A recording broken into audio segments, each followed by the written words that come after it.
Hello, नमस्कार प्यारे बच्चों। मैं Vijay Bansal, math lecturer, Jakhal block, district Fatehabad से, हरियाणा एजुकेशन डिपार्टमेंट। आज हम अपनी मैथ की क्लास के अंदर कुछ सीखेंगे। हाँ जी प्यारे बच्चों, आज जो हम करेंगे हमारे पास हमारी क्लास 9th का, ठीक है, हमारा जो चैप्टर 13th चल रहा है उसकी एक्सरसाइज 13.5 के बारे में पढ़ेंगे। पिछले लेक्चर के अंदर हम इसके 4 क्वेश्चंस कर चुके हैं 13.5 के। आज हम 5वां क्वेश्चन करेंगे। मैंने पिछले लेक्चर के अंदर आपको क्वेश्चन नंबर 5 से लेकर क्वेश्चन नंबर 9 तक खुद करने के लिए एक बार कहा था, ठीक है, और कहा था कि हम अपने नेक्स्ट लेक्चर के अंदर आप उनको मैच करेंगे। जिन बच्चों ने इसको किया है तो बड़ी अच्छी बात है, और मैच करने की कोशिश करना कि आपके पास ये क्या जो आंसर आप लिख रहे हैं वो बिल्कुल सही है या गलत है, ठीक है। उसको थोड़ा सा मैच करेंगे, और करने के तरीके में अगर आपको कोई भी किसी प्रकार की प्रॉब्लम लगती है, ठीक है, तो आप मुझे कमेंट कर सकते हैं, मुझे मैसेज कर सकते हैं। मुझे मैसेज करने के लिए आप मेरे पर्सनल व्हाट्सएप नंबर पर 95 412 07734, ठीक है, विजय बंसल, आप यहाँ मुझे मैसेज कर सकते हैं। किसी भी प्रकार की प्रॉब्लम के लिए पूछ सकते हैं आप मुझे, ठीक है, कि आपने किसी भी क्वेश्चन को किस ढंग से किया, और उसके हमने जो आज करेंगे उसमें कोई मेथड अगर चेंजिंग करते हैं और आपको डाउट हो कि शायद मेरी गलती हो सकती है, ठीक है, आपकी या मेरे किसी भी कंसेप्ट के अंदर आपको मिस्टेक लगे तो आप मुझे मैसेज कर सकते हैं, ठीक है। आज हम देख रहे हैं हमारे पास हमारा 5वां क्वेश्चन, जो इसमें क्या कह रहा है, एक घनाभाकार टंकी की धारिता दी गई है 50,000 लीटर पानी की। यदि हम इस टंकी की लंबाई और गहराई क्रमशः इतनी 2.5 मीटर और 10 मीटर हो तो इसकी चौड़ाई ज्ञात करें। तो इसके बारे में लिखेंगे हम। सबसे पहले हमारे पास घनाभाकार टंकी की लंबाई, ठीक है, कितनी दे रहा है हमें ये, उसके में बारे में हम बात करते हैं। लंबाई हमें कितनी दे रहा है ये, 2.5 मीटर, ठीक है, 2.5 मीटर।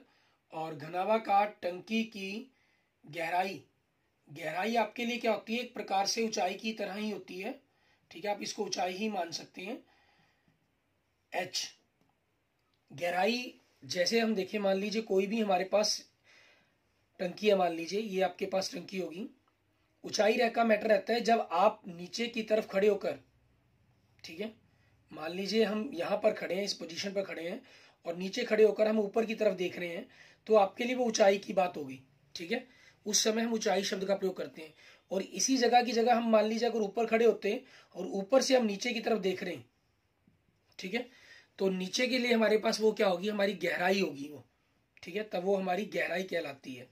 तो हमारे लिए वो गहराई और ऊंचाई एक ही शब्द है, ठीक है। फॉर्मूले में हम ऊंचाई शब्द का प्रयोग करते हैं, तो आप यहाँ पर स्पेशल मेंशन अलग से भी लिख सकते हैं। आपकी जो गहराई कहीं या ऊंचाई कहीं वो कितनी दी हुई है इन्होंने, 10 मीटर, ठीक है। उसके बाद आगे क्या कह रहा है आपके पास इसी क्वेश्चन के अंदर, ठीक है, हमसे इसकी चौड़ाई पूछी है इन्होंने। घनाभाकार टंकी की मान लेंगे, ठीक है, जो इसकी चौड़ाई है वो कितनी होगी, चौड़ाई के बारे में बात मानेंगे हम इसकी, बी मतलब, ठीक है, बी मीटर, इसको मान लिया हमने। और उसके बाद क्या दिया, घनाभाकार टंकी की धारिता, ठीक है, आपको धारिता दी हुई है इन्होंने कितनी, 50,000 लीटर पानी, ठीक है, 50,000 लीटर पानी आता है इसके अंदर, आ सकता है। अभी ये देखें, आपकी जो लंबाई चौड़ाई ऊंचाई से है वो आयतन निकलता है। मैंने आपको पिछले लेक्चर के अंदर समझाया भी था। धारिता को हम यहाँ पर क्या करेंगे, आयतन के अंदर कन्वर्ट करेंगे। और आप जानते हैं 1000 सेंटीमीटर क्यूब आपके पास 1 लीटर के बराबर होता है, और 1 घन मीटर आपके पास 1000 लीटर के बराबर होता है, ठीक है। तो उसी चीज के अकॉर्डिंग घनाभाकार टंकी का आयतन, ठीक है, तो इसके लिए हम क्या करेंगे, धारिता को भाग करेंगे या गुना करना होता है हमें, क्योंकि लीटर पानी आपके पास ये, ठीक है, एक हमें किस में चाहिए, मीटर में चाहिए, सेंटीमीटर क्यूब में चाहिए। अगर लीटर है सेंटीमीटर क्यूब चाहिए होता, ठीक है, बड़ी से छोटी यूनिट बनानी थी तो 1000 से गुना करते।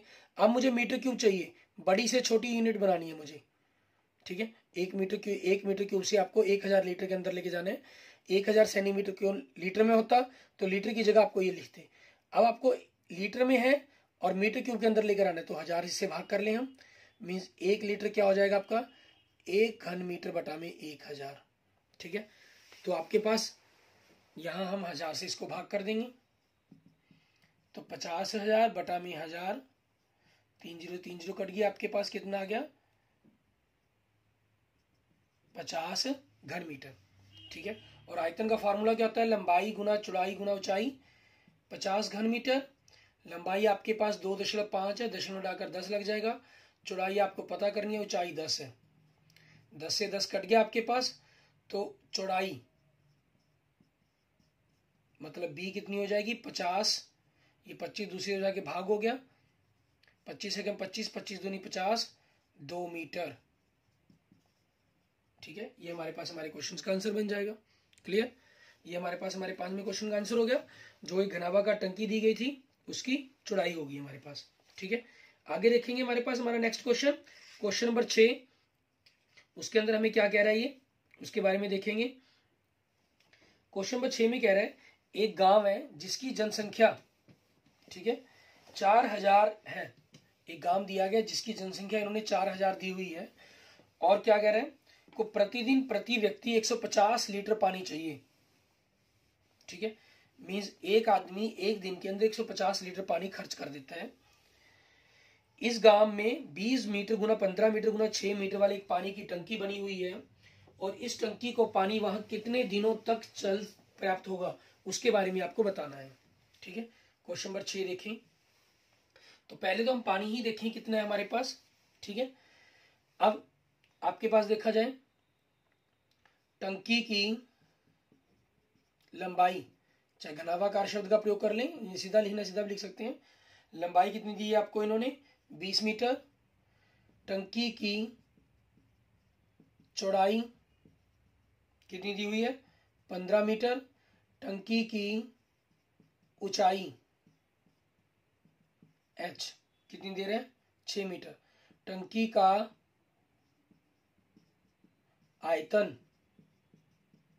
लंबाई गुना चौड़ाई गुना ऊंचाई मतलब 20 गुना 15 गुना 6, 15 छिके 90, 90 को 20 से गुना किया 1800 घन मीटर। ठीक है, अब इन्होंने क्योंकि लीटरों में हमें आंसर निकालना है, ठीक है, एक व्यक्ति आपके पास एक दिन के अंदर 150 लीटर पानी प्रयोग करता है, तो टंकी की धारिता, ठीक है, 1800 गुना में 1000 लीटर, मीन्स आपके पास 5 जीरो हो जाएंगी, इकाई दहाई सैकड़ा हजार 10,000 लाख 10 लाख, मीन्स 18 लाख लीटर आपके पास उस टंकी के अंदर पानी आ सकता है। ठीक है, अब इन्होंने क्या कहा है गांव की जनसंख्या कितनी है 4000। गांव की जनसंख्या, ठीक है, गांव की जनसंख्या में क्या दे रहे हैं 4000 दे रहे हैं। ठीक है, और प्रतिदिन प्रति व्यक्ति 150 लीटर पानी की आवश्यकता है। एक व्यक्ति की एक दिन की आवश्यकता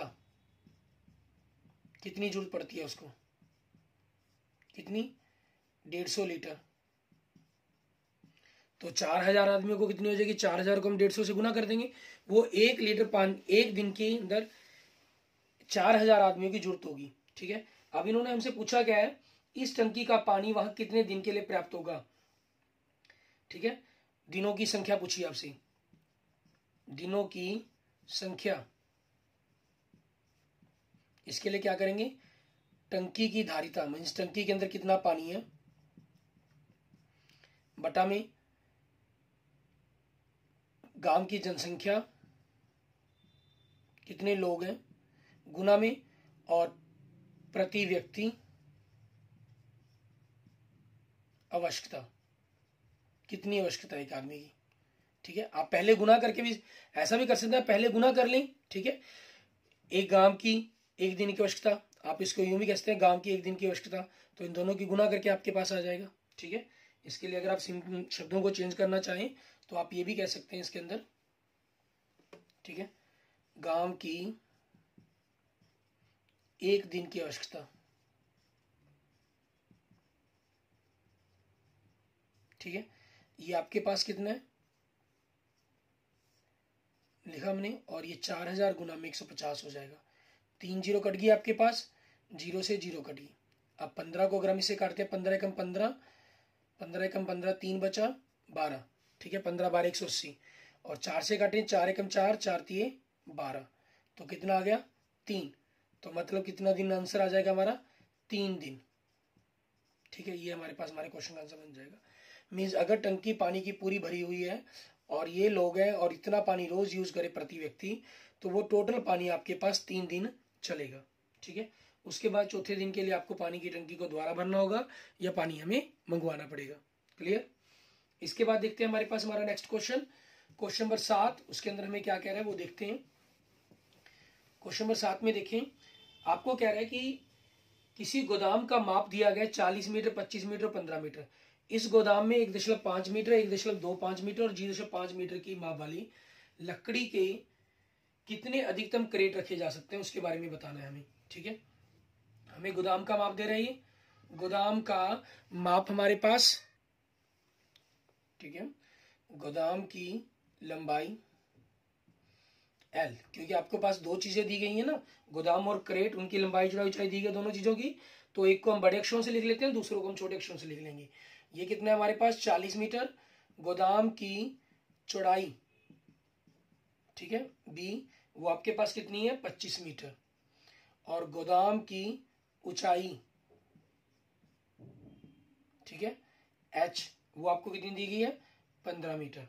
क्लियर। उसके बाद गोदाम का आयतन, ठीक है, गोदाम का आयतन,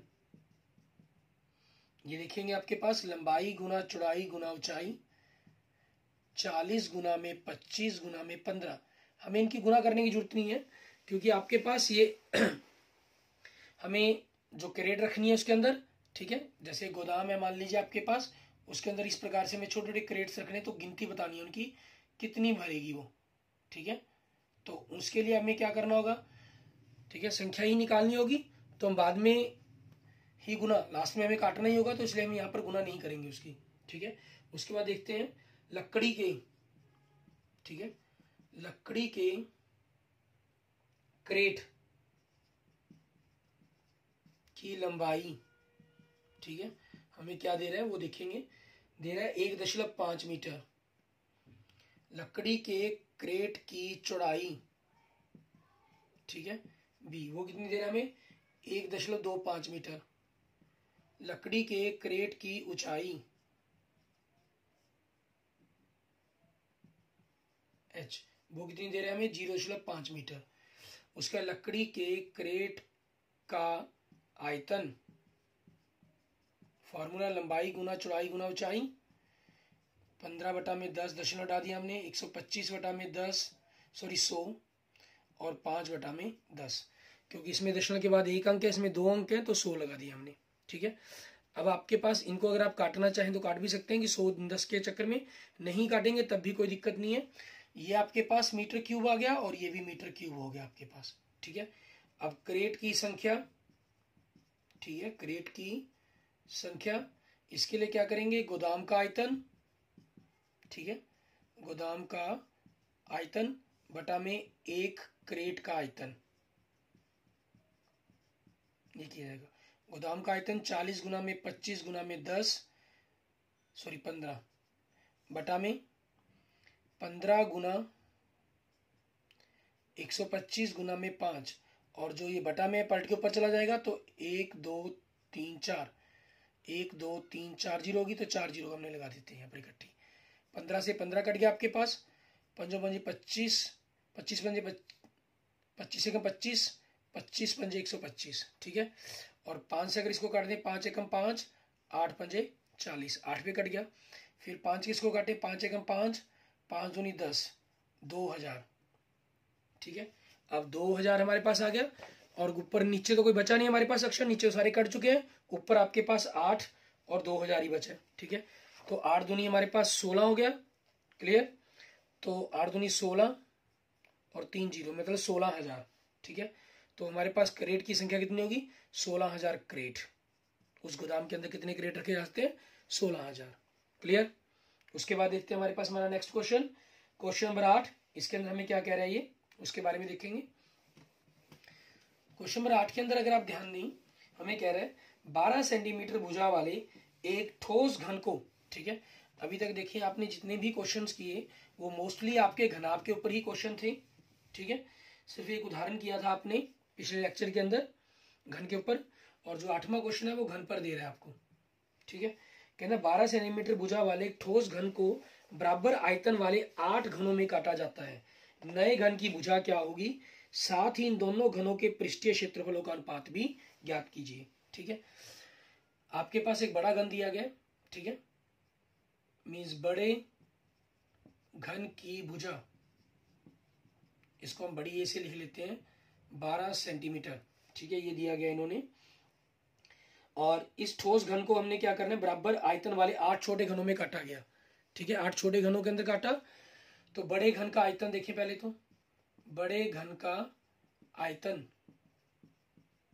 फॉर्मूला a⁴ मतलब 12 गुना में 12 गुना में 12 सेंटीमीटर क्यूब, ठीक है। और छोटे घनों की संख्या कितनी है, छोटे घनों की संख्या कितने घनों के अंदर काटा इन्होंने, 8 के अंदर, ठीक है। तो अब हमारे पास क्या होगा, 8 गुना में, ठीक है, आप यूं कह सकते हैं जो बड़े घन का आयतन है, जो बड़े घन का आयतन, ठीक है, बड़े घन का आयतन है जो, क्योंकि 8 छोटे घनों के अंदर काटा है तो 8 गुना में छोटे घन का आयतन, ठीक है, आपके पास ये चीज हो जाएगी। अब हमें छोटे घन का आयतन ज्ञात करना है, छोटे घन का आयतन, तो हम क्या करेंगे, बड़े घन का आयतन कितना था, 12 गुना 12 गुना 12, और बटा में 8, 8 से भाग कर दिया, 2 से कट के 4, 2 से कट के 6, 2 से कट के 2, 2 से कट के 6, 2 एकम 2, 2 से कट के 6, 6 गुना 6 गुना 6 मतलब 6 की घात 3, ये आ गया आपके पास। और घन के आयतन का फार्मूला क्या होता है, a, ठीक है। आप यहां मान सकते हैं, मानना छोटे घन की भुजा, ठीक है, मानना छोटे घन की भुजा हमारे पास a सेंटीमीटर हो जाएगी, तो a⁴ बराबर में 6⁴ हो गया। तो आपके पास हमारे पास क्या चीज बन जाएगी, भुजा a बराबर में आपके पास, ठीक है, कितनी आ गई, 6 सेंटीमीटर, ठीक है। आप इसको ये भी लिख सकते हैं, छोटे घन की भुजा, छोटे घन की भुजा a बराबर में 6 सेंटीमीटर। अब आगे इन्होंने क्या कहा हुआ है, आपके पास आपको छोटे घन की नए घन जो था हमारे पास, नया घन कह लें या छोटा घन कह लें, वो एक ही बात है, उसकी भुजा तो हमने निकाल दी 6 सेंटीमीटर। लेकिन अब हमें क्या करना है, दोनों के क्षेत्रफलों का अनुपात ज्ञात करना है, ठीक है, दोनों घनों के पृष्ठीय क्षेत्रफलों का अनुपात ज्ञात करना है, ठीक है, अनुपात ज्ञात करना है आपके पास। तो वो देखेंगे हमारे पास अनुपात के लिए हम क्या करेंगे, हमारे पास बड़े घन का पृष्ठीय क्षेत्रफल, बड़े घन का पृष्ठीय क्षेत्रफल हमारा, ठीक है, कितना बनता है उसके बारे में, और बटा में हमारे पास छोटे घन का पृष्ठीय क्षेत्रफल, छोटे घन का पृष्ठीय क्षेत्रफल, उसके बारे में लिखेंगे। यहाँ आपके पास क्योंकि अकेला पृष्ठीय शब्द का प्रयोग किया गया, तो पृष्ठीय से जो भावार्थ लेंगे वो हम हमेशा हमारे कुल पृष्ठीय क्षेत्रफल से ही लेंगे, ठीक है।